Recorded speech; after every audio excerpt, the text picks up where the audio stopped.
Imagine trying to survive, truly survive, in a world where your very existence felt like a constant uphill battle against overwhelming odds.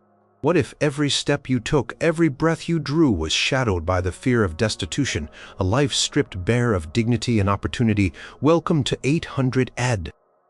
Number 11. Limited mobility and restricted access to markets.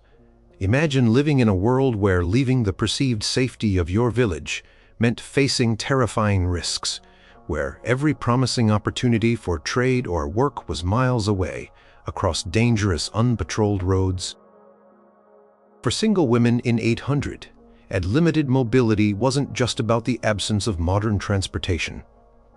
It was a profound and crushing economic constraint that relentlessly isolated them from better opportunities, perpetually relegated them to the absolute lowest rung of the economic ladder.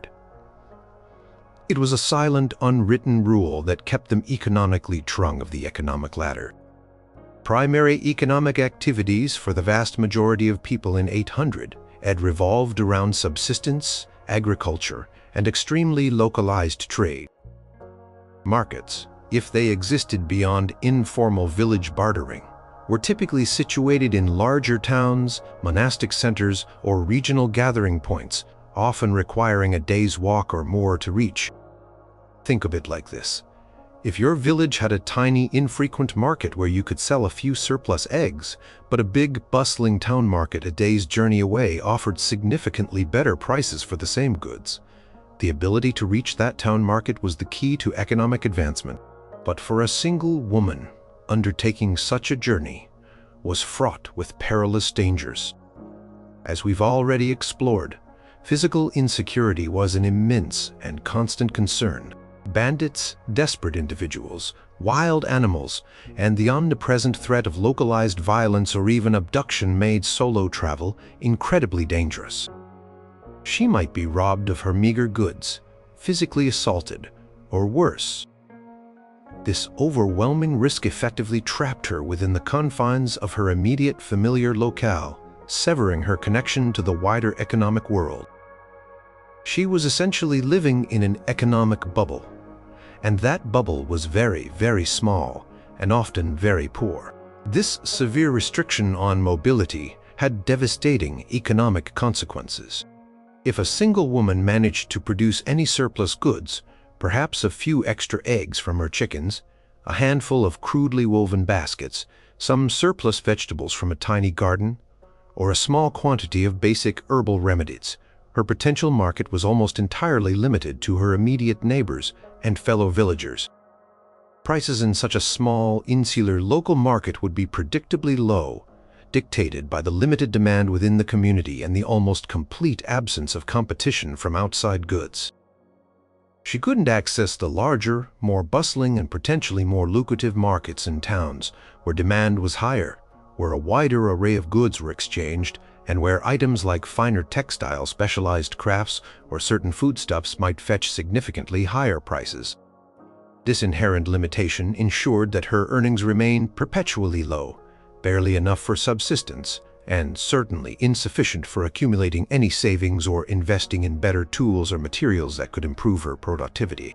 Historians studying fragmented accounts of early medieval trade routes and the locations of periodic fairs or markets clearly show that while very local exchange existed, larger commercial hubs were few and far between, and their accessibility was acutely dependent on safety and available transport, both of which were largely denied to single women. This meant her economic world was a tiny pond, not a vast ocean of opportunity. Furthermore, limited mobility severely restricted her access to more diverse and potentially better-paying work opportunities. If she needed to find work, her options were strictly confined to what was available within a safe, comfortable walking distance, or a very short, low-risk journey. Better-paying employment, such as domestic service in a wealthier noble household, or specialized tasks within a larger, more prosperous village, might be entirely out of reach, simply because she could not safely or affordably travel to them. This meant she was often compelled to accept whatever meager wages were offered locally or to rely on inconsistent, low-paying informal labor, further cementing her precarious economic position. Her choices were severely constrained by the practicalities of physical movement, forcing her into a cycle of accepting whatever scraps of work were available rather than seeking out more stable or lucrative options. She couldn't simply pick up and move to where the jobs were, a luxury even some poorer men might have had. The deeply ingrained societal expectation that women, and particularly single women, should remain largely confined within their familial or village environs also played a powerful, though often unwritten role. While not always enforced by explicit law, these powerful social norms could make it incredibly difficult, and sometimes even taboo, for an unaccompanied single woman to travel extensively or independently. She might be viewed with profound suspicion as someone outside the established social order or as morally questionable, and this perception could lead to further social and economic marginalization. Such informal social pressures often had very real and direct economic impacts, limiting job prospects, hindering vital social connections, and preventing her from accessing opportunities that required even a modicum of independent travel. A woman traveling alone might be seen as an outcast, someone without a family or a man to control her, leading to a loss of reputation that could be economically ruinous.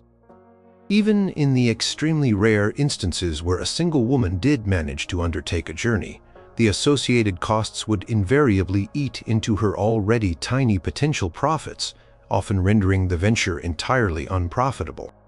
She might need to pay for safe passage, perhaps joining a small irregular caravan or a group of men who offered protection, or paying for rudimentary lodging along the way. These costs would easily consume any potential earnings, leaving her with no economic incentive to overcome the immense physical risks. The economic result was a cruel, self-perpetuating cycle. Because she was poor and largely unprotected, she could not travel safely. Because she could not travel safely, she could not access better markets or more lucrative work opportunities. And because she could not access better markets or work, she remained perpetually poor and not trapped. This limitation on mobility was a fundamental, almost insurmountable barrier to any form of economic growth and independence, ensuring that single women remained confined to a small, economically stifling world, where their potential was never realized, and their daily survival was a constant, exhausting battle against unseen chains. Number 10. Health care costs and lack of support in illness. In the perilous world of 800 falling ill wasn't merely uncomfortable or debilitating. It was an immediate, terrifying economic catastrophe. For single women, who typically lacked a partner's income, had no significant family wealth, and possessed limited social safety nets, the direct costs and devastating consequences of illness were utterly crushing, almost inevitably leading directly to destitution. This wasn't just about a doctor's bill.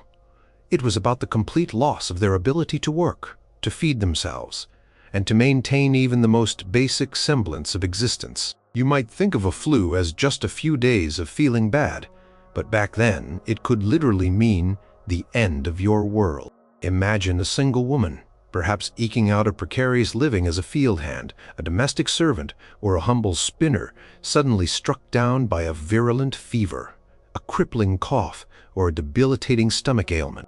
In an era utterly devoid of widespread medical knowledge, modern pharmaceuticals, or accessible healthcare systems, even a common non-lethal illness could last for weeks, leaving her utterly bedridden, weak, and utterly incapable of performing any physical labor. Her primary, and often sole source of income, her physical labor and ability to work would immediately cease. If she was a servant, her employer might simply dismiss her without a second thought, as they had no legal or social obligation to care for a sick employee beyond perhaps a few days of grace. There was no concept of a sick day or paid leave. If she was a freelance laborer, reliant on daily wages, her work would stop instantly, and with it every single penny of her wages. There were no disability benefits, no unemployment insurance, no government support to tide her over during a period of incapacitation. The moment she couldn't work, her fragile economic world would crumble around her, leaving her with nothing. Beyond the loss of income, the basic necessities of life still had to be procured. Food, even the simplest gruel, cost money or labor to acquire. If she was too weak to cook, to collect firewood, or to procure food for herself, who would provide it? Without a husband to bring in an income or adult children capable of caring for her, she would become entirely reliant on the precarious and often insufficient charity of neighbors or the local church, if such aid was even available. This charity, however, was rarely consistent and almost never enough, especially if illness was widespread in the community or if resources were particularly scarce. Monastic annals and charters from the period sometimes mention provisions for the sick or infirm, but these were typically for members of the religious community itself, or for specific extreme cases of profound destitution, not as part of the general, accessible healthcare system. For the populace, it was a lottery, and the odds were rarely in her favor. Then there were the healthcare costs themselves, even if not monetary in the modern sense. While there were no salaried doctors charging professional fees in the modern way, there might be local healers, wise women or monks, who offered remedies often based on traditional herbs, poultices, or folk superstitions. These remedies, however, might require payment in kind: a valuable chicken, a few precious eggs, a small quantity of grain, or a meager coin. Even if the remedies themselves were offered without direct payment, she would still need someone to gather the specific herbs, prepare the concoctions, or administer the treatments. This vital care would almost invariably fall to a neighbor, a distant relative, or a compassionate stranger who might in turn expect reciprocal favors, labor or goods, adding a further, often unmanageable layer to her economic burden. Process of recovery, which could take weeks or even months for a severe illness, meant continued economic inactivity and a constant terrifying drain on any meager savings or resources she might have miraculously accumulated. The long-term effects of a chronic illness, a permanent disability, or an injury that left her permanently debilitated were even more dire for a single woman. If she suffered a fracture that healed poorly, or a lingering illness that left her unable to perform the physical labor essential for her survival, her economic prospects would vanish entirely. Her only recourse would be a life of begging, complete and utter dependence on others, or succumbing to an early death from starvation or secondary infections. Her ability to earn a living was inextricably tied to her physical health and strength. Without it, she was economically dead, condemned to a life of utter destitution. Archaeological evidence from medieval burial sites can sometimes provide poignant insights, revealing skeletal remains with signs of chronic illness, healed fractures, or other debilitating conditions. And for those individuals without support, such ailments would have been unequivocally economically devastating. These were not just medical problems, they were economic death sentences. The overwhelming vulnerability of single women to the economic impact of illness was a grim reflection of their overall precarious social and economic position. They lacked the financial cushions, the robust social networks, and the legal protections that might have allowed others, particularly male-headed households, to weather a period of sickness. For a single woman in 800 illness was not merely a health crisis. It was an existential threat to her very survival, ensuring that any small progress she might have made in accumulating resources or achieving stability was immediately and brutally reversed, leaving her in an even deeper, more inescapable economic hole than before. It was a constant, chilling fear, hovering over every sniffle, every ache, every pang of weakness, knowing that her own body was her only true asset, and its failure meant an almost certain descent into utter destitution, with no one to catch her fall. Number 9. Higher dependency tax and social obligations. While the image of a single woman in 800 often conjures isolation, a significant economic burden she faced was an insidious, dependent tax, the overwhelming, often uncompensated expectation to care for aging parents, orphaned relatives, or other dependents who had no one else.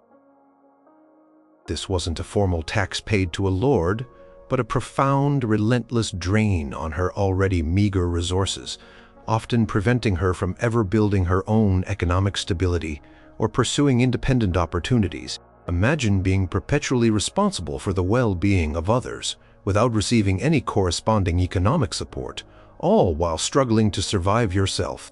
It's like having a job that never pays, but comes with endless demands. Let's paint a picture of this reality. You are a single woman, perhaps a widow trying to carve out a precarious existence after losing your husband, or an unmarried daughter who, due to circumstance or choice, remained at home when your siblings married. Suddenly, your elderly mother, who has no other surviving children or support, falls gravely ill and can no longer care for herself.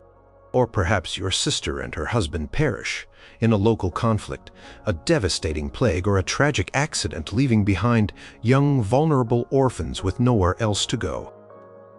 In a society utterly devoid of formal elder care, homes, orphanages, or widespread public welfare systems, the profound responsibility for their care would almost invariably fall to female relatives. And if you, as a single woman, were perceived as having no other purpose, meaning no husband, no children of your own to prioritize, or no established household to run, this burden would weigh crushingly upon your shoulders. This wasn't merely about emotional labor or moral duty. It translated directly into very real, tangible economic costs and relentless demands on your time and physical energy. Feeding, clothing, and sheltering additional people required resources that a single woman, who typically struggled for her own sustenance, often did not possess. If she managed to cultivate a tiny borrowed plot of land, or derive a limited, inconsistent income from informal labor, like spinning or casual farm work, these vital resources would now be stretched impossibly thin or simply vanish entirely, as she provided for the additional mouths to feed and bodies to clothe. She would be forced to work harder for longer hours, often for the same or even less individual gain, simply to meet the most basic needs of her dependents. This relentless demand profoundly reduced her own ability to save any surplus, to invest in any tools or materials that might improve her livelihood, or to improve her lot in any way. Historical records, such as fragmented wills or property transfers from the period, sometimes show provisions made for the care of elderly parents, typically by sons. But if no sons were available or willing, the heavy burden could disproportionately fall to a daughter, especially an unmarried one, who was considered available or had few other options. This was less a choice and more a societal expectation she couldn't escape. This dependency tax manifested in other, more subtle, but equally damaging ways.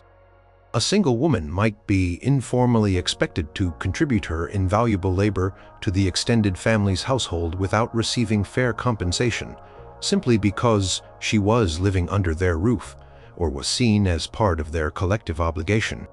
She might be tasked with the most arduous, least desirable, and least economically rewarding chores, spinning endless yarn, processing raw foods, cleaning, tending to the infirm, maintaining the hearth, thereby freeing up male relatives to more lucrative fieldwork or trade, or allowing married female relatives to focus on their own nuclear family responsibilities.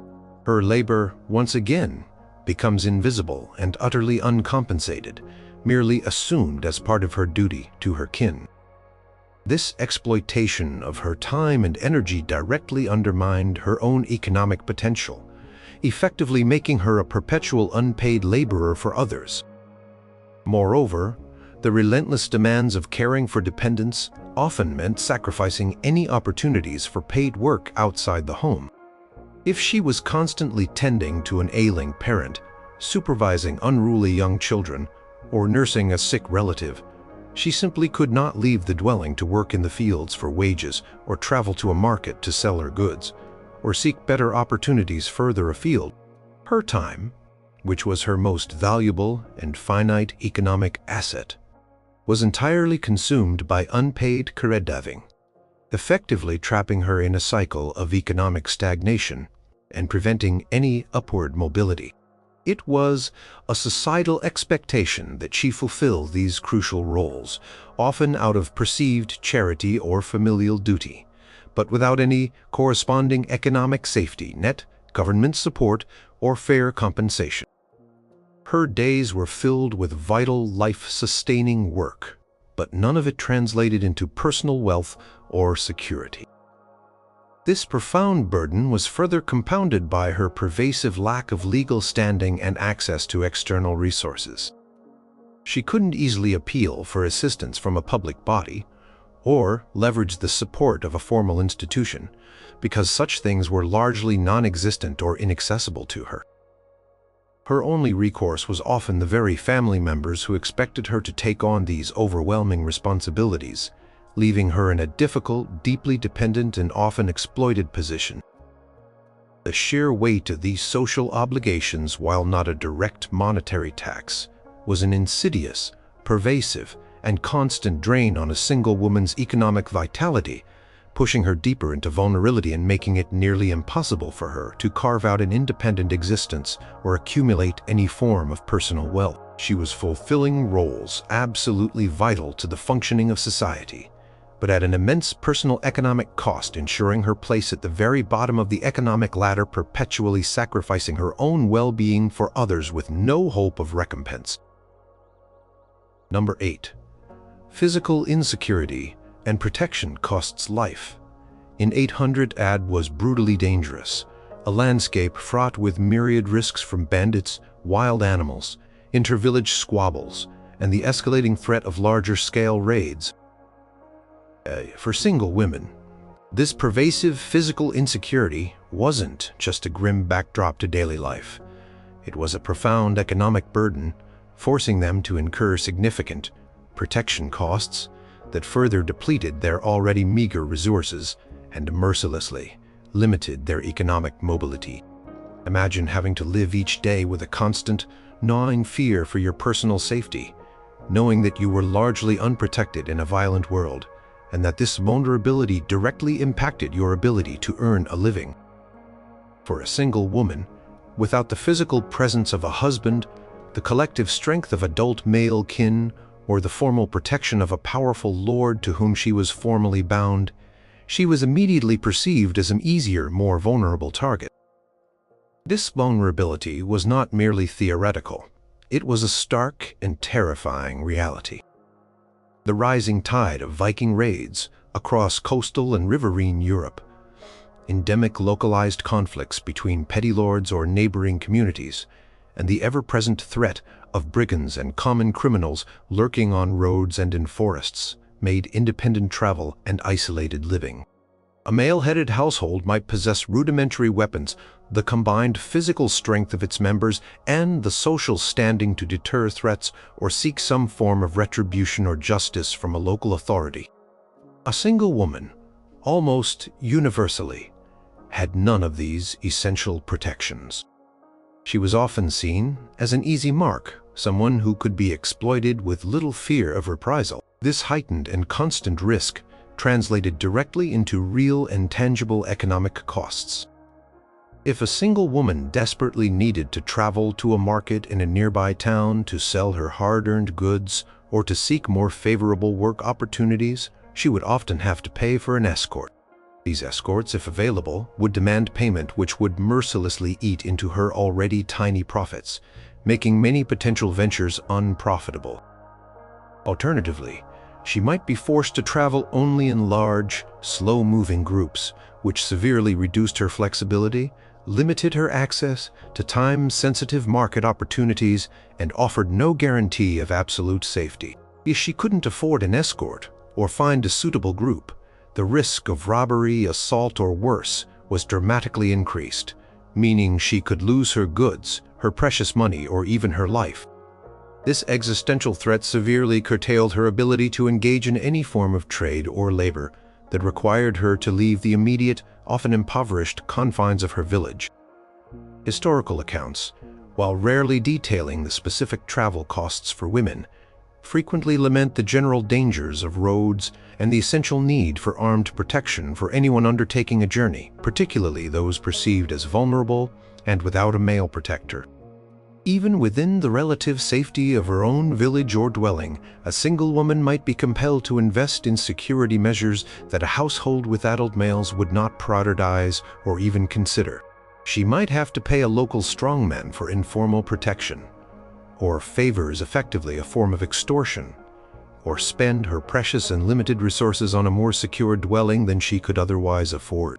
If her home was vulnerable, she faced the constant threat of being robbed of her few hard-won possessions, her vital food stores, or her essential tools, a setback that could push her instantly into destitution. The absence of a strong, centralized legal system meant that justice was often informal, capricious, and largely dependent on one's social standing, male connections, and ability to physically enforce one's rights, attributes that a single woman conspicuously lacked. There was no one she could reliably call for help, and no clear system for justice that would truly protect her. Consider, too, the profound psychological toll of living in constant fear, which undeniably translated into significant economic inefficiency. Persistent fear, anxiety, and a perpetual state of vigilance can severely reduce a person's ability to work productively, make sound economic decisions, or engage in any form of long-term planning. If a woman spent her days consumed by worry about her safety and that of her dependents, her mental and physical energy would be constantly diverted from economically productive activities. This pervasive fear also drastically limited her choices. She might be forced to accept less desirable, lower-paying work closer to home simply because the alternative of traveling further for better opportunities was deemed too dangerous, too costly. This mental burden was an invisible tax on her productivity and potential. The economic consequences of this pervasive physical insecurity were stark and undeniable. Increased expenditure on personal security, however informal, severely limited mobility that restricted access to better markets or more lucrative work opportunity. This cost of being unprotected was an insidious, pervasive, and often unquantifiable drain on a single woman's already precarious economic situation. It meant she couldn't take calculated risks for economic advancement, she couldn't expand her horizons, and she was always living on the defensive, both economically and physically. In a world where physical strength, male kinship, and social connections often translated directly into economic power and leverage, a single woman's inherent lack of these attributes made her profoundly vulnerable on the most fundamental level. Her daily life was a constant negotiation with danger, and that negotiation always came with a steep economic price. Number 7. Limited access to capital and credit. Imagine trying to start a small enterprise, purchase essential tools, or even just feed your family through a lean season, all without any savings in a bank, and absolutely no way to borrow money. This wasn't a hypothetical thought experiment for single women in 800 AD. It was their brutal daily economic reality. Limited access to capital and credit wasn't just an inconvenience or a slight disadvantage. It was a profound, systemic barrier that mercilessly stifled any glimmer of hope for economic advancement, trapping them in a perpetual cycle of hand-to-mouth existence and utter financial insecurity. If you couldn't get a loan, you couldn't grow, you couldn't recover, and you couldn't even survive some common setbacks. In early medieval Europe, the formal financial institutions we take for granted today, banks, credit unions, official loan offices with standardized procedures, simply did not exist in any widespread or accessible form for ordinary people. Credit in this era was an informal but crucial economic tool, overwhelmingly based on personal relationships, established reputation, and most importantly, tangible collateral. If you needed to borrow grain to plant for the next harvest, or perhaps a small sum of silver to acquire a specific necessary tool, you would typically approach a wealthier neighbor, a local lord, a powerful church, or a monastery. But for a single woman, almost universally lacking legal standing, independent assets, and substantial social connections. These avenues for obtaining credit were largely, if not entirely, closed off to her. She was outside the informal but powerful network of lenders and borrowers. Collateral was the linchpin of any lending arrangement. A man might offer his land a valuable plow or other tools, a portion of his future harvest, or even the promise of his labor as security for a loan.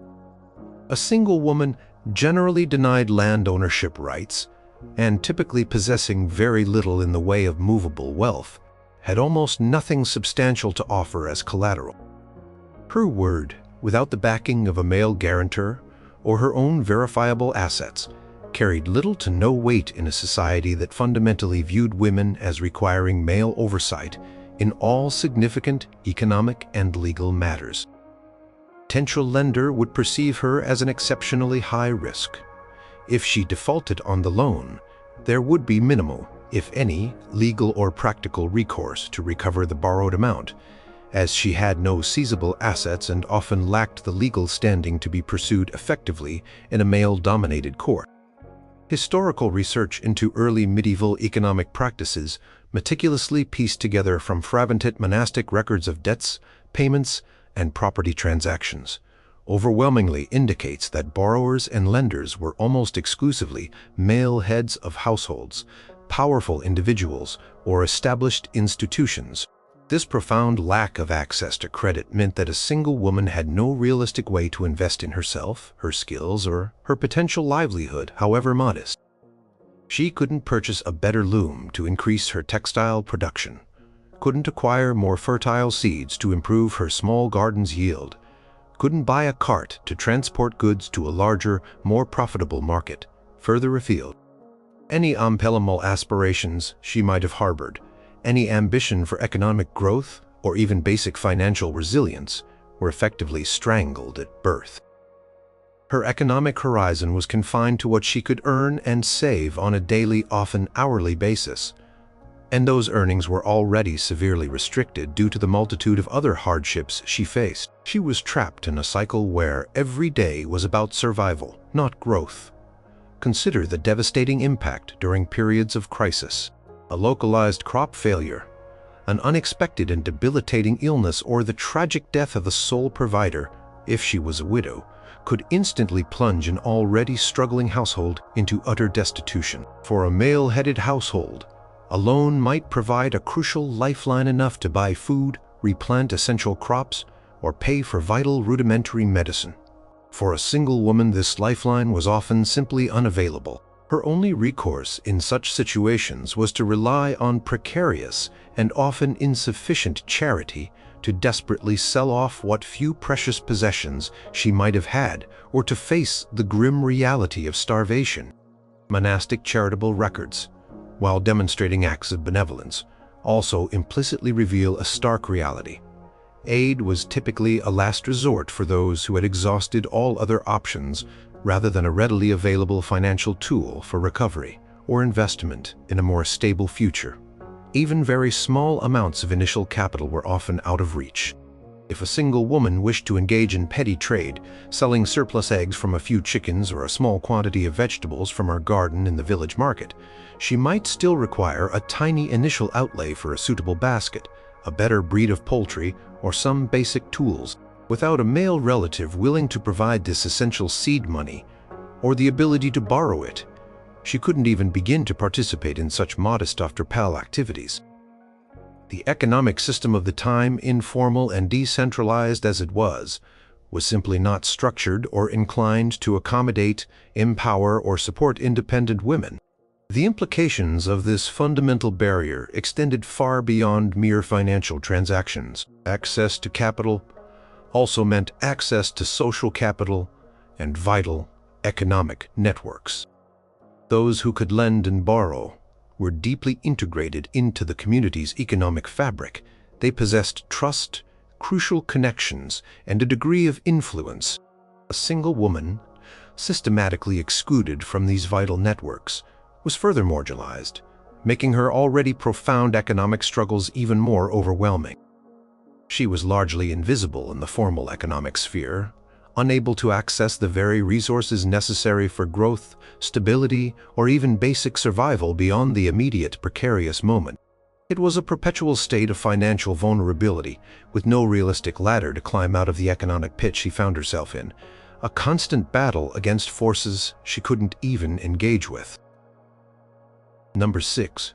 Social stigma and diminished marriage prospects. Being an unmarried woman or a widow in 800, it wasn't just a matter of social status.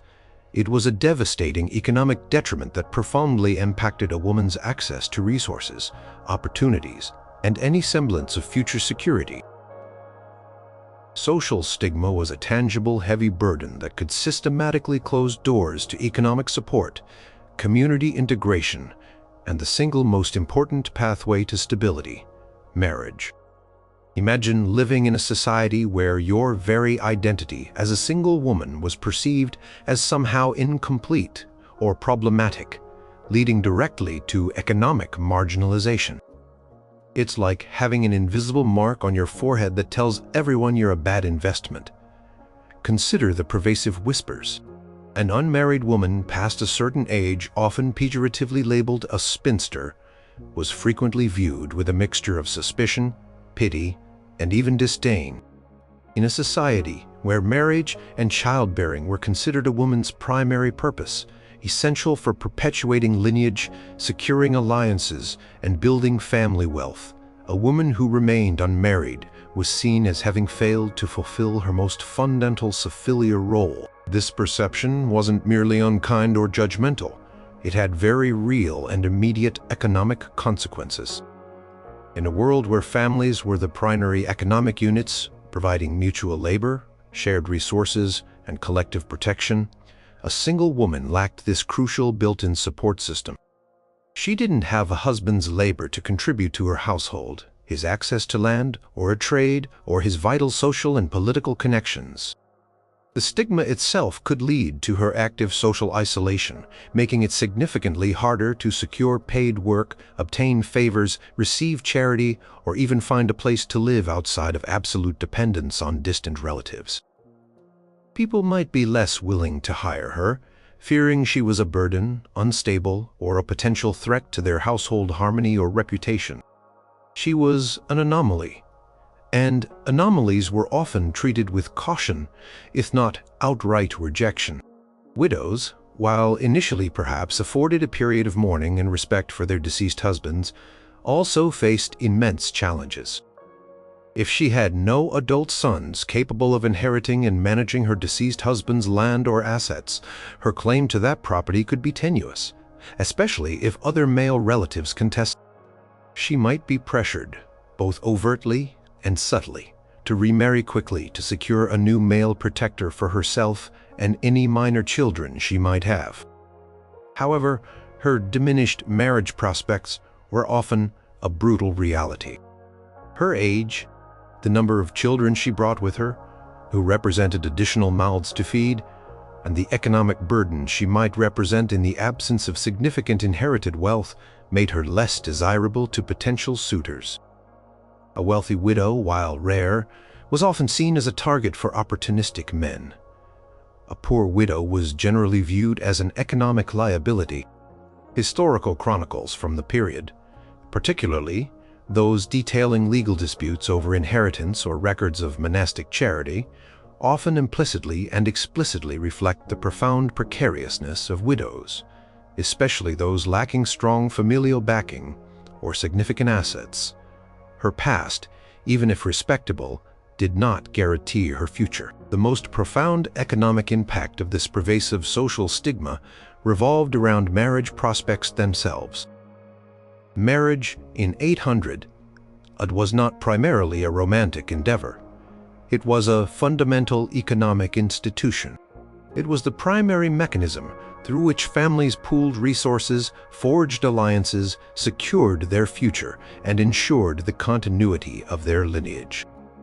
For a woman, marriage was frequently the only realistic pathway to economic security, social standing, and a stable household.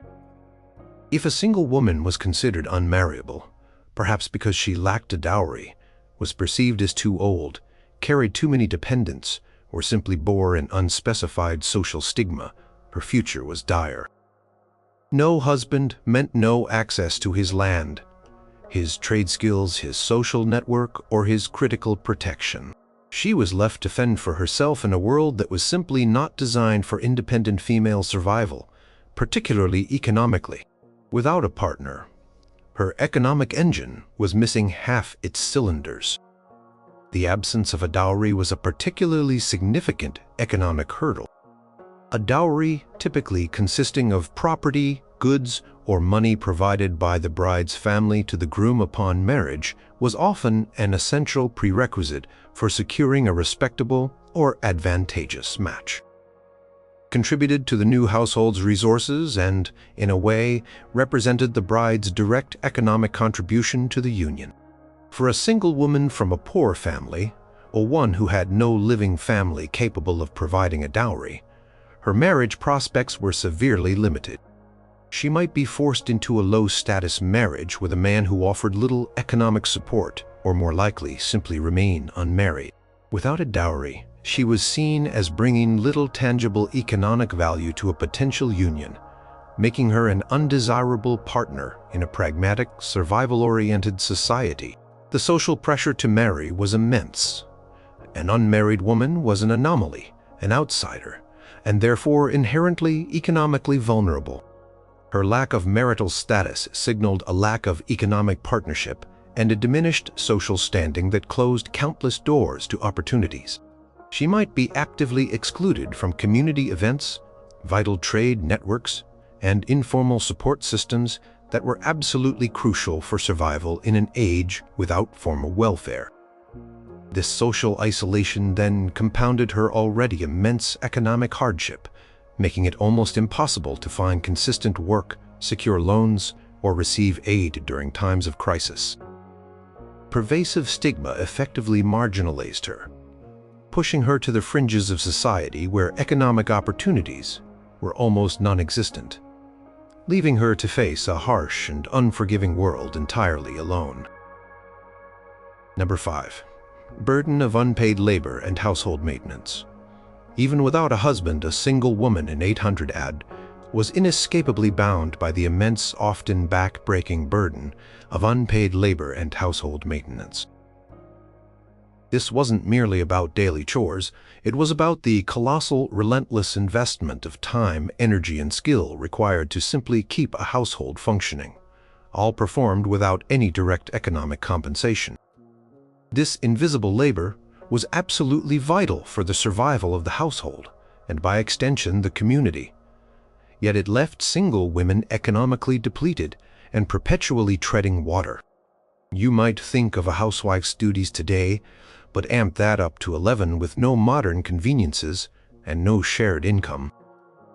Imagine the dawn-to-dusk reality of medieval life without modern conveniences. There was no running water within the home, no electricity for light or heat, and no prepackaged food from a store. Every single item necessary for survival had to be produced, processed, or meticulously managed from scratch. A single woman, if she even managed to secure a small dwelling of her own, was solely responsible for fetching water, often from a distant well, stream, or river. This involved arduous trips carrying heavy buckets that strained her muscles, day in and day out, regardless of weather or her own health.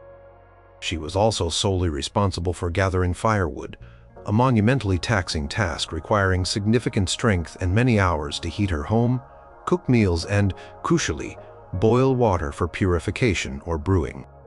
Without sufficient fuel, there was no cooked food, no warmth during the brutal winters, and no way to process raw materials. This wasn't a choice. It was a daily imperative for survival, consuming most of her daylight hours. Food preparation itself was an epic, all-consuming endeavor. Grain had to be milled, either manually using a quern, a type of hand mill, or by paying a miller, which was an added, often prohibitive expense she could ill afford.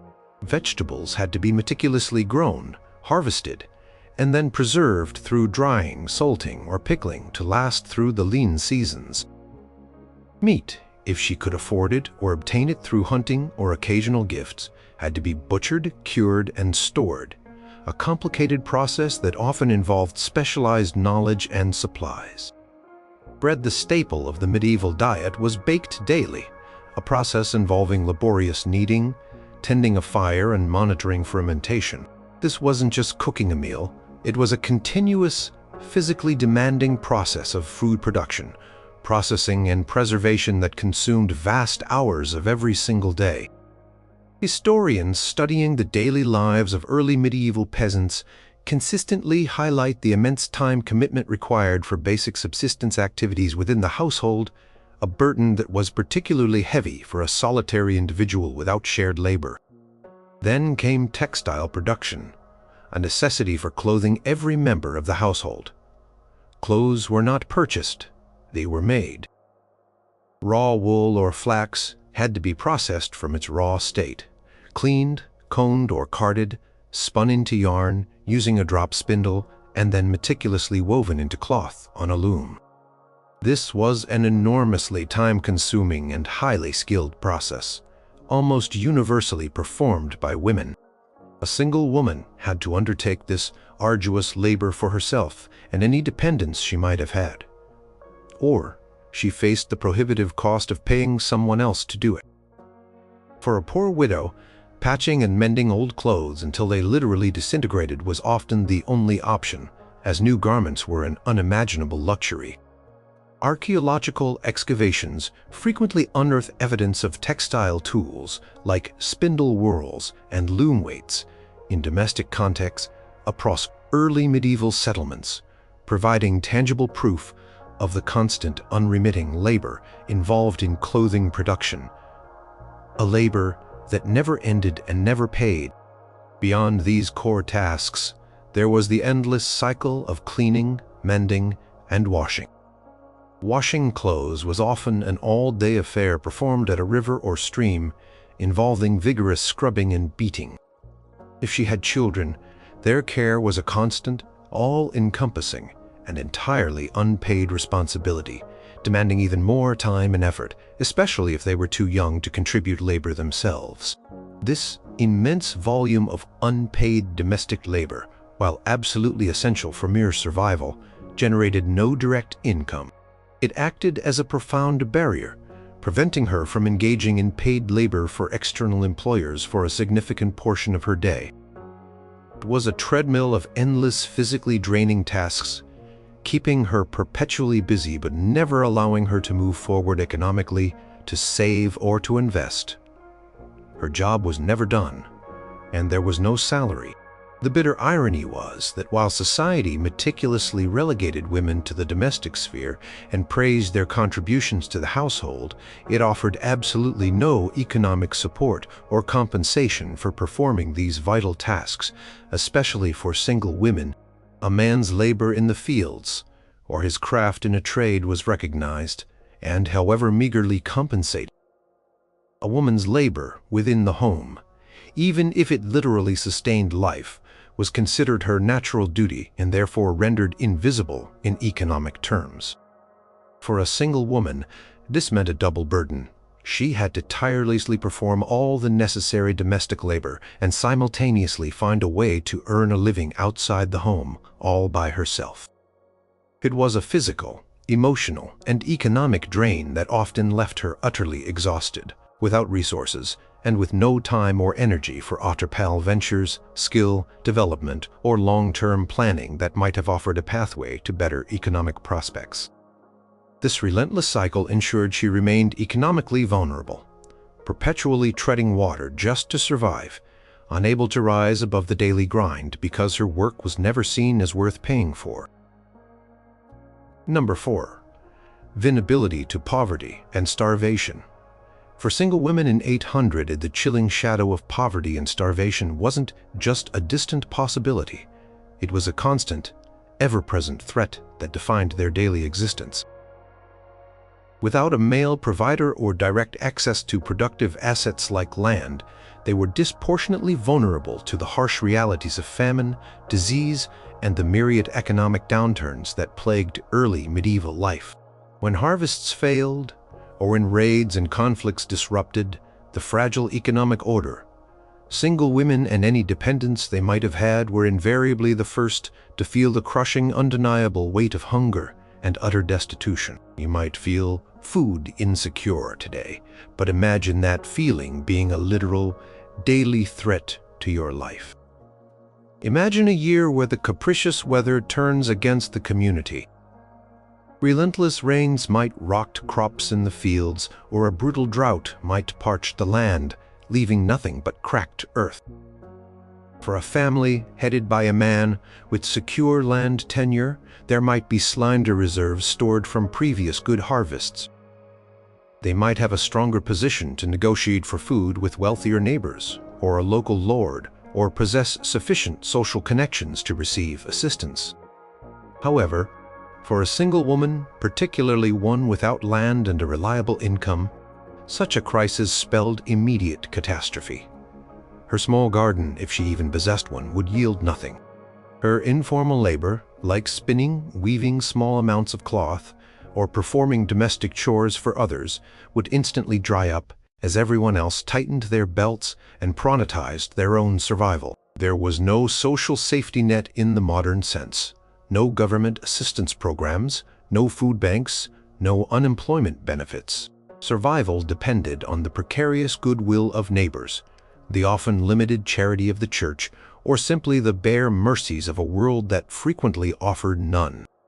Historians poring over fragmented monastic records and chronicles of the period often find grim descriptions of widespread famine, detailing how the poor, a category into which single women and widows disproportionately fell, suffered the most acutely, often resorting to desperate measures or succumbing to disease brought on by malnutrition.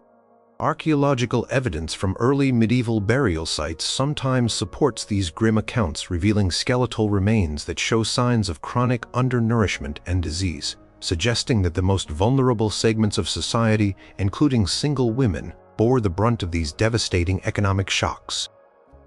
Beyond natural disasters, the frequent occurrences of localized conflicts, banditry, and the terrifying onset of Viking raids across Europe added another layer of constant economic peril.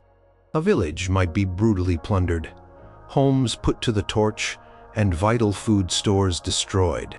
A household with adult males might possess the means to defend themselves, or at least have a clearer path to seeking refuge and attempting to rebuild their lives elsewhere. A single woman, especially as she had children to protect, was at an immense disadvantage. Her home, her meager possessions, and her source of livelihood could vanish in an instant. She would lack the physical protection, the social connections, and the economic resources to recover from such a devastating blow. She would likely be forced onto the roads as a refugee, resorting to begging, theft, or in the most tragic of circumstances, succumbing to starvation or disease. Monastic accounts of the period frequently detail acts of charity directed specifically towards widows and orphans, a poignant testament to their singular vulnerability during times of conflict and displacement. Even in periods of relative peace and stability, the day-to-day economic existence for single women was a precarious tightrope walk. Wages for the limited types of labor they could perform, such as agricultural labor or domestic service, were incredibly low, often significantly less than what a man would earn for comparable work. While specific wage records from 800 are rare, general historical consensus derived from later medieval records and societal analyses indicates a consistent gender disparity in compensation. The basic cost of living, while not measured in monetary terms, still involved the ceaseless struggle to secure adequate food, gather fuel for warmth, and maintain some form of shelter. Without a consistent, reliable income, a single woman perpetually hovered on the brink of destitution. She might be forced to sell her few precious possessions one by one until she had nothing left but the clothes on her back. The unthinkable possibility of abandoning her children or placing them into servitude in exchange for their survival was a grim reality for many. The sheer economic fragility of a single woman's life in 800 AD meant that even a minor setback, a personal illness, a temporary downturn in local opportunities, a small theft, could push her over the precipice into abject poverty, from which there was little to no chance of recovery. There were no widespread social safety nets, no organized welfare agencies beyond scattered, often overwhelmed monastic efforts. Her economic life was a relentless, exhausting struggle against overwhelming forces, with the very real and ever-present danger of starvation looming over every single day. She was living on the edge, one misfortune away from total collapse, with no one to break her fall. Number 3. Lack of legal standing and economic autonomy.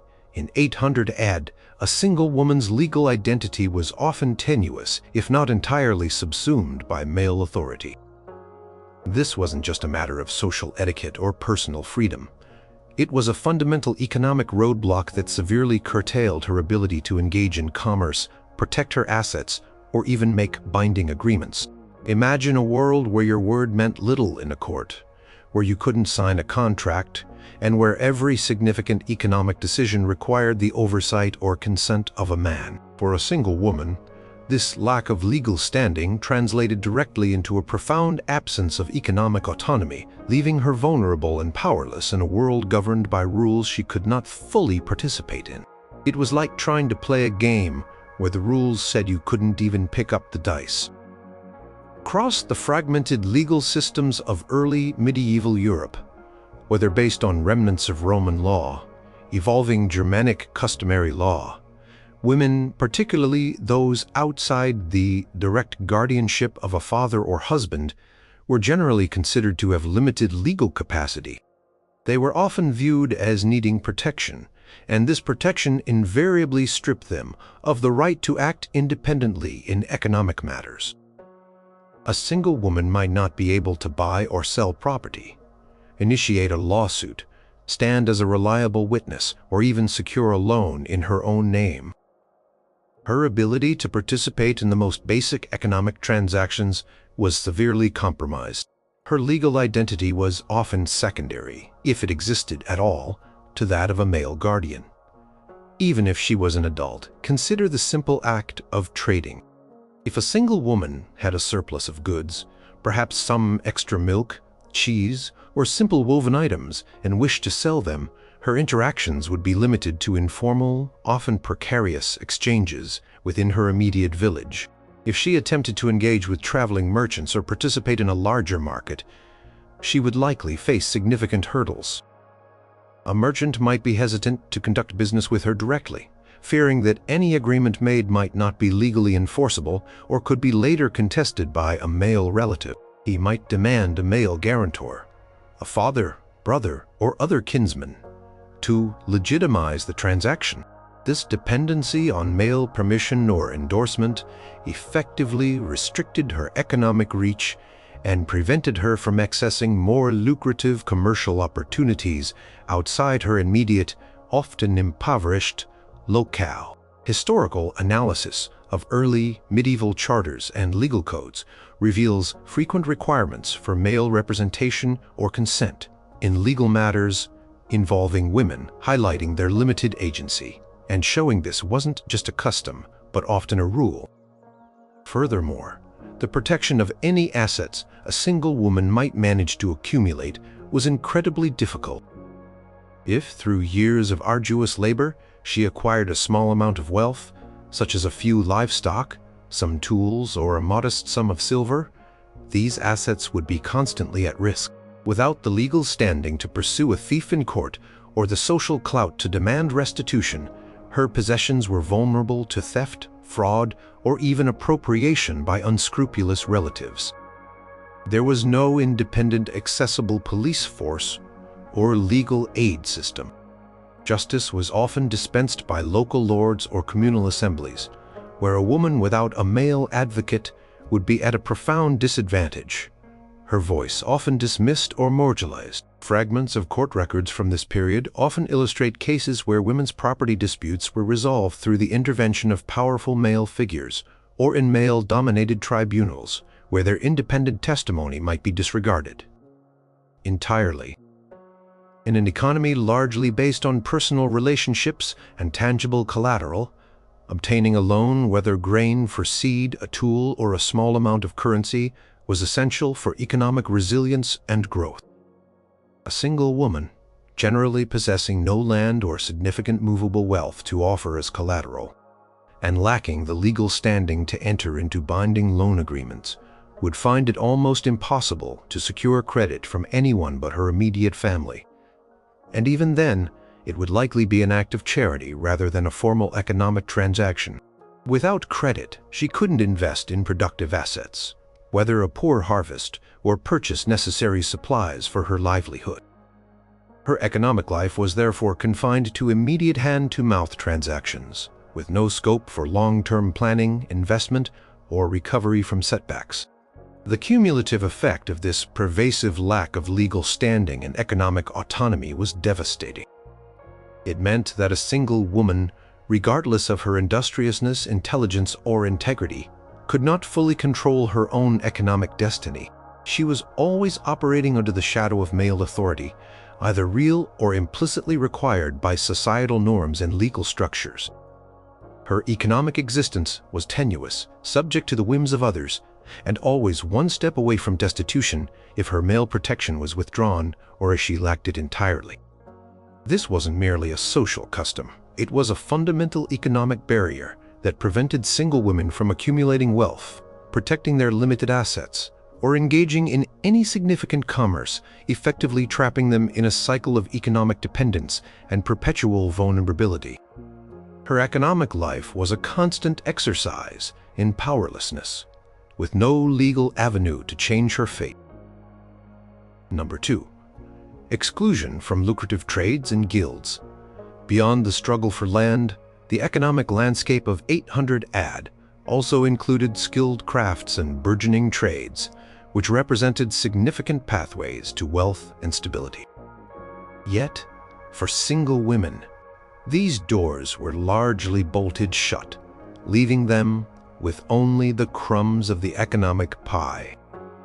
Imagine a world where the most respected, best-paying, and secure jobs were simply off-limits, not because of a lack of skill or intelligence, but solely because of your gender and marital status. This wasn't just an inconvenience.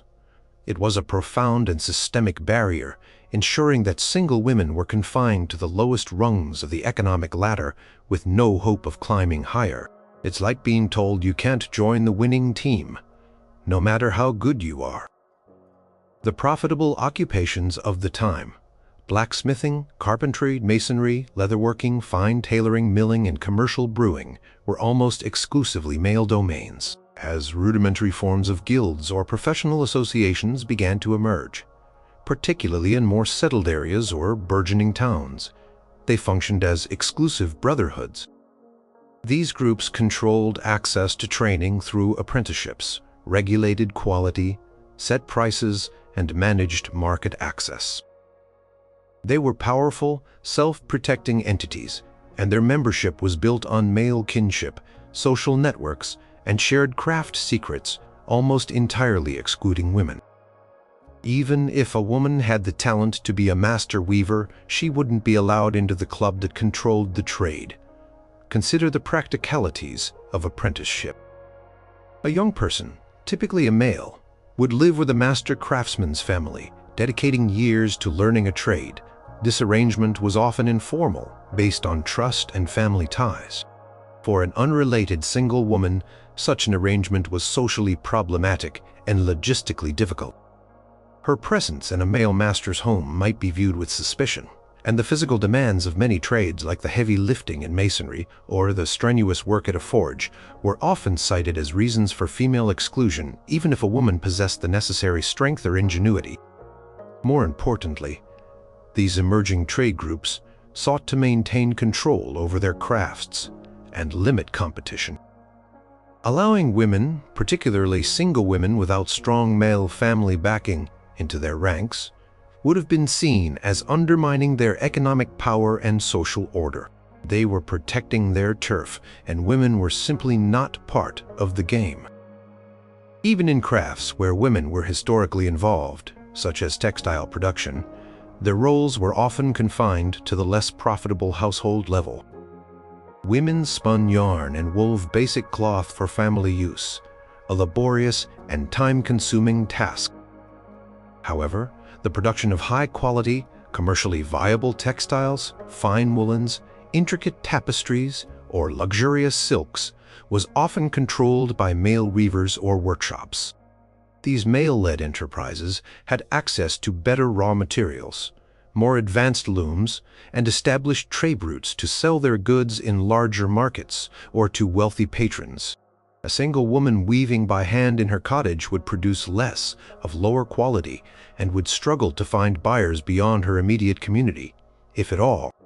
Her income from such work would be meager, barely enough for subsistence.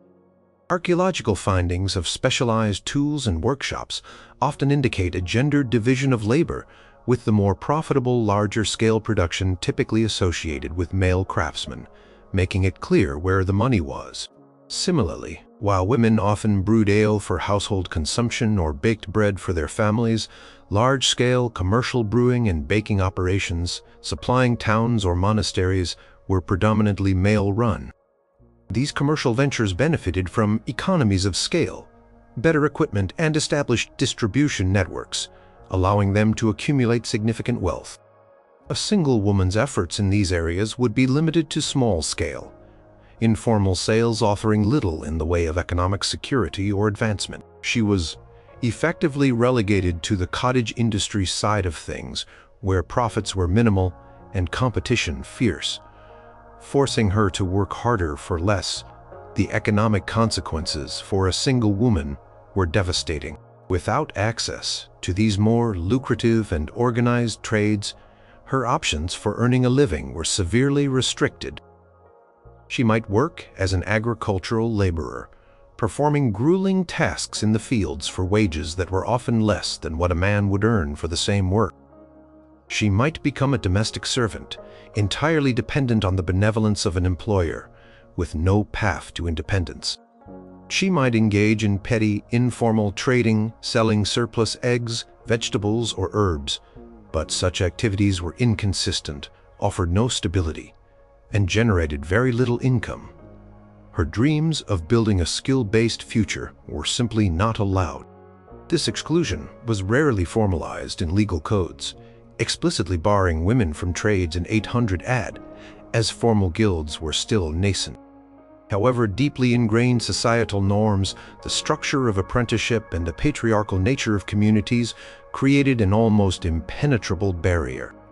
Historical analyses of early medieval economic life, drawing on whatever fragments of records exist, from manorial accounts to monastic registers, consistently reveal a profound gender disparity in occupations that generated significant wealth. Men controlled the means of production, the trade networks, and the skilled crafts, while women's labor, though vital to subsistence, remained largely undervalued and uncompensated in the wider economy. This systemic exclusion ensured that a single woman, no matter her talent or ambition, remained economically marginalized, perpetually on the defensive in a world designed for men, a world where she could only ever be an outsider looking in. Number 1. Restricted land, ownership, and inheritance. The very ground beneath your feet, the source of all sustenance and wealth in 800 AD, was largely out of reach for single women. This wasn't just some minor inconvenience, it was a profound systemic barrier that ensured most unmarried women and widows would live lives teetering on the edge of destitution. Imagine waking up each day knowing that the most valuable asset in your world land was virtually impossible for you to own, inherit, or even securely possess. This reality fundamentally shaped every aspect of a single woman's economic life, making it a constant uphill struggle against overwhelming odds, a race she was destined to lose before it even began. In early medieval societies, across Anglo-Saxon kingdoms, Frankish territories, and nascent Germanic states, land was the ultimate currency. It provided food, shelter, fuel, and the means to sustain a family. Control over land equated to power, status, and economic security. However, the legal and customary frameworks were overwhelmingly patriarchal, designed to keep land within male lineages. When a father passed away, his sons were the primary heirs. Daughters, especially unmarried ones, might receive a small portion of movables, like household goods, or a dowry, a payment, or property given to her husband upon marriage. Crucially, this dowry then typically became her husband's property, removing her independent control. For a single woman who either remained unmarried or was widowed without adult sons, the idea of owning or inheriting a significant plot of land was often a distant dream, an anomaly rather than a norm. It was a man's world, and land was his prize. Consider the intricate web of feudal obligations and social structures. Land wasn't just owned, it was often held in exchange for service or loyalty to a lord. These relationships were predominantly male-centric. A lord would grant land to a male vassal in return for military service, agricultural labor, or political support. A single woman could not typically fulfill these obligations. She couldn't ride into battle, nor was her physical labor, especially if she had dependents, considered equivalent to that of a male head of household for large-scale agricultural tasks. This meant that even if she hypothetically came into a land inheritance, she might struggle to maintain the associated feudal duties, risking forfeiture. Historical records, such as charters detailing land grants or sales from this period, almost exclusively name men as the beneficiaries and signatories. While a rare female regent or powerful abbess might control land, their status was exceptional, not indicative of the average single woman's reality. They were the extreme exceptions, not the rule. Even if a single woman did inherit land in unusual circumstances, perhaps she was the sole surviving heir in a family without sons, or a very wealthy widow for a brief period before male relatives could intervene, her hold on that property was often precarious. Legal systems, while evolving, were still heavily skewed. A single woman's claims might be more easily challenged by distant male relatives or ambitious neighbors. She might lack the social influence, the physical presence, or the legal representation to defend her rights effectively in a community where disputes were often settled by male-dominated assemblies or through force. One can imagine the subtle and not-so-subtle pressures on such a woman to sell her land, transfer it to a male relative for protection, or marry to secure a male guardian, thus losing her independent control. Counts from legal fragments and customary laws of the time, such as the Salic law in some Germanic kingdoms, often limited women's rights to inherit land, especially independently, ensuring that wealth largely remained in male hands and out of hers. The economic consequences of this systemic disenfranchisement were catastrophic. Without land, a single woman had no primary source of income. She couldn't grow her own food, graze her own animals, or produce surplus goods to sell. This immediately pushed her into a state of economic dependence, making her reliant on the charity of family, the goodwill of a landlord, or the meager wages from informal labor. She couldn't build wealth, as the main form of wealth creation, agricultural output, and land value appreciation was denied to her. She also lacked the collateral necessary to secure loans or credit, further limiting her ability to invest or even survive periods of hardship. The lack of a secure dwelling or productive land meant she was always one step away from homelessness and starvation, a constant tightrope walk over an abyss. This fundamental lack of land ownership meant that a single woman's economic life was built on quicksand. She couldn't plan for the future, couldn't accumulate assets, and couldn't establish a stable foundation for herself or any dependents. Her survival was a daily struggle, directly linked to her inability to claim the very source of life in that agricultural era.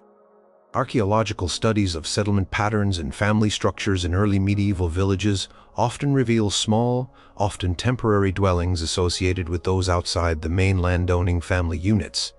providing a silent testament to the precarious lives of those without secure land tenure. This restriction wasn't just a legal nicety. It was the ultimate economic chokehold, defining the very boundaries of a single woman's existence and ensuring her perpetual vulnerability, a battle for survival she was designed to lose.